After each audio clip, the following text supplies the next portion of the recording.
જામનગરના ward number 12ના વિપક્ષી કોર્પોરેટરના મકાનમાંથી આશરે 3 લાખથી વધુની વીજ ચોરી પકડાઈ છે. ઘટના ગઈકાલે પટણીવાડ વિસ્તારમાં બની હતી, જ્યાં સીટીએ ડિવિઝન પોલીસે વીજ તંત્રની ટીમ સાથે મકાન પર દરોડો પાડ્યો હતો.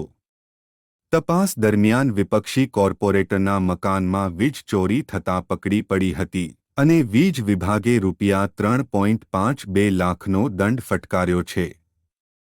અત્યાર સુધીની તપાસમાં જાણવા મળ્યું છે કે આ સિવાય વાઘેરવાડા વિસ્તારમાં રહેતા પૂર્વ કોર્પોરેટર ગની બસરના મકાનમાંથી પણ ₹90,000ની વીજ ચોરી પકડાઈ છે.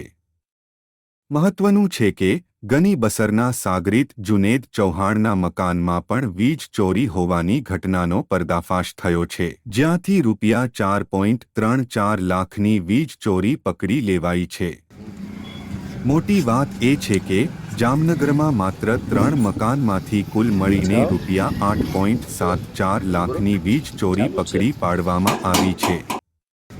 સિટી ડિવિઝન પોલીસ અને વીજ વિભાગની ટીમે સંયુક્ત કાર્યવાહી કરીને ત્રણેય લોકો વિરુદ્ધ વીજ પોલીસ સ્ટેશનમાં અલગ-અલગ ગુના નોંધી લીધા છે.